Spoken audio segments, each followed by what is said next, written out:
пристигат нещата. Има някои неща, които не липсват, но може да започнем работа по мотора. Така, блок глава, купихме цял мотор с незнаем происход. Важното е, че блока е окей и главата е окей. Разглобен е още преди месец време. В момента е в това състояние. И това е главата. От това трябва да изкараме 600 коня.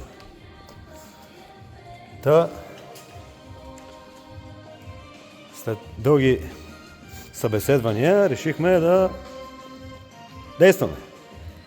И се свързахме с нашия приятел Ангел Тончев от No Limit. И вече нещата са на лице, повечето от него. Едно колекторче хубаво. Усилени пружини. Старелки. Супер теч. Болтове за главата. Лагерчета. ACL Racing. Малко клапани. Понеже 1.8-тето знаете как се слага с клапани. Бутала.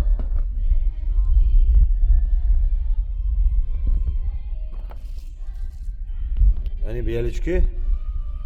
И вече идваме на раздвижните колела, Piper Cams, валовете, рунтавите, болтове, заколяваме вал, блоовче тяло, Westgate тяло, горимен регулатор, раздвижно колелце за валовете и разбира се Max ECU Sport.